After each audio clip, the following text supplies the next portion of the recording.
Howdy Hexers, welcome back to MMO TCG 201 Lesson 2. Today we're going to be talking about multicolor decks, as well as the basics on how to build them and to play them. Building a multicolor deck requires three broad focuses to keep in mind. At a high level, you need to make sure that each color that you choose has a complementary focus as well as a viable win condition. They have to have a balance for shards and possibly something called fixing, and then you also have to pay a high degree of attention to the threshold curve and the shard curve for your multicolor decks. So let me go in a little bit about what I mean by complementary focus. Different colors do different things very well. The ruby shard is very good at bringing in quick, fat creatures, but they have low health. But to help compensate this, they have the ability to play things like burn to the ground, and other types of destruction spells. So what this does is it means that they are a very fast-focused deck, but they may run out of steam later. But when you take a shard like Sapphire, Sapphire is much better at tempo-type cards, much more reactionary-type plays. To balance out that slow style, they have card draw. So what you can do to help balance out the speed or lack of mid-game for Ruby is you compare it with Sapphire. You get the early game of Ruby with the late game of Sapphire if you build your deck correctly. But you have to put in the appropriate win conditions. You can't just have a couple beat sticks from Ruby and a couple card draw from Sapphire and expect to win. You need viable cards that progress strategy from each shard. And so you have to make sure that your focus and your win condition from each shard are complementary. They have to fit together like a puzzle. And in doing that, making sure that they actually fit together is where you pay attention to shard balance and shard fixing. Now, balance is fairly self-explanatory as a concept. It's making sure that you had the right ratio of the right types of shards. So in our Ruby Sapphire combo, if you have a lot of high threshold cards in Ruby, you might want a lot more low threshold cards in Sapphire. The reason for this is because you're going to need more Ruby shards in play to accomplish the goal versus Sapphire shards.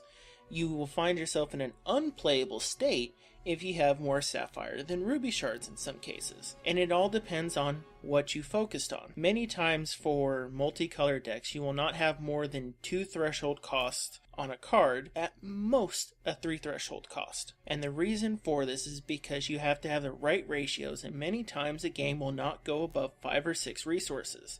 So if you have a 6 resource cost card, and you have 3 threshold in Sapphire and 3 threshold in Ruby, it doesn't matter that you have 6 resources open to be able to play your 6 drop, your threshold's not there. So you have to balance that. And to do that, you need things like fixing cards.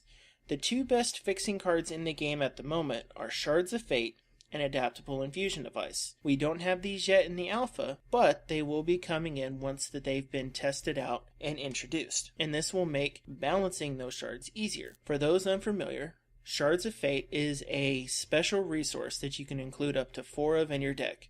When it comes into play, you don't gain any temporary resources, but you gain 1 permanent resource and 1 of the thresholds in your deck. So what that means is that if you're running Sapphire Ruby, you can't put in a blood resource unless you have 1 in your deck. So there is that condition to it. And it works out pretty well for being able to balance thresholds within its theory. We'll definitely be testing it when it hits alpha. Same thing with Adaptable Infusion Device. It was presently a 1 cost card that comes in and allows you to pick a threshold. So you pay to choose a threshold. And then it also had a draw mechanic for 4. It is very usable in different types of artifact decks as part of the toolkit, but it may become very, very essential as a draw artifact for decks that have 2 to 3 colors. And it may become very essential for anything that attempts to be a 4 or 5 color deck as the metagame moves on. Now, in balancing of your shards, you have to make sure that your shards and your thresholds go along the play curve. If you have a misallocation of where your threshold costs are on your resource costs, you're going to have inabilities to play certain cards, and so that limits your card selection. So let me provide you an example. If going back to our Ruby Sapphire combo, Burn is a 1 cost, 1 threshold card. But Thunderbird is a 2 cost, 2 threshold Sapphire card. Now the Burn is much easier to get into play than the Thunderbird. Again, the reason being is that in a dual resource deck, turn 2, you could have 1 Ruby, 1 Sapphire, 2 Ruby, and no Sapphire, or 2 Sapphire.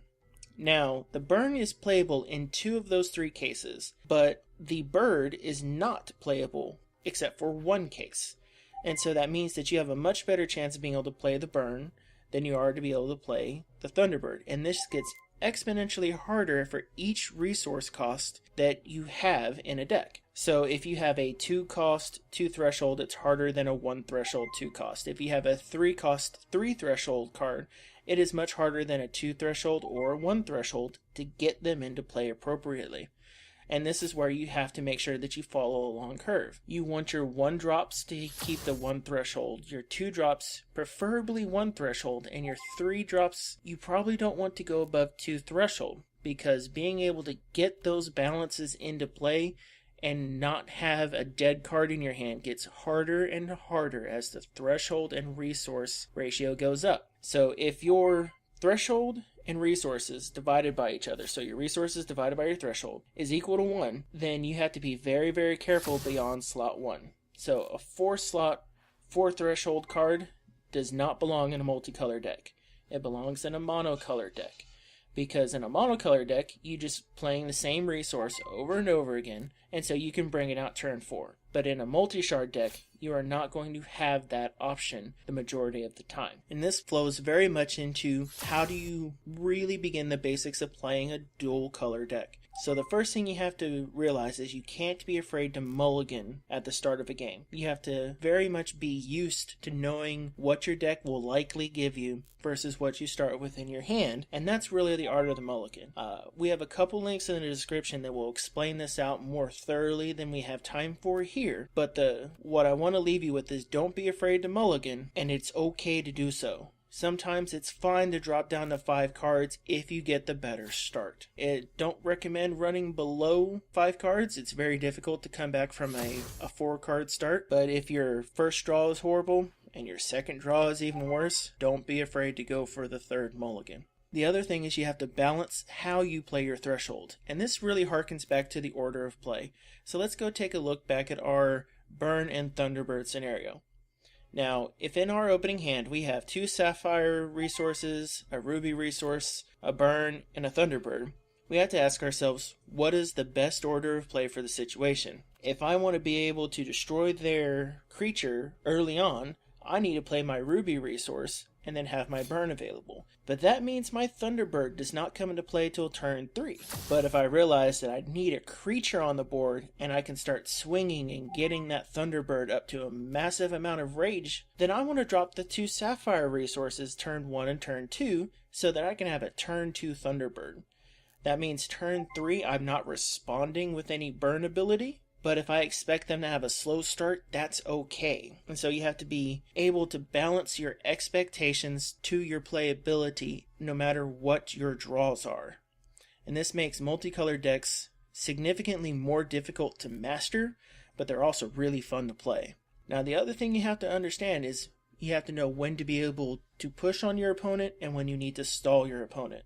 And this comes down to a lot of play style and is also extremely difficult to master. But here's what I mean. We'll go back to our original situation. So if I need to push early on an opponent, then I'm most likely going to require myself to do that with troops. So that means I would want to play, in our example, I would want to play the 2 Sapphire resources first and drop a turn 2 Thunderbird. That gets me a creature on the board that I can be threatening with evasion and rage early on, and that puts on a different type of aggression. But if I want to stall, then I want to start with my Ruby resource, because now I can destroy a purposeful threat whenever it hits the board as a quick action. And then later on, to help follow up that stall, turn 3 comes in the Thunderbird. And it's very difficult to get that for every deck in an evolving metagame, but that's where playing over and over and over again to become familiar with your deck and other decks and the players that you generally will get queued up with come in handy. In a physical TCG, you've got very used to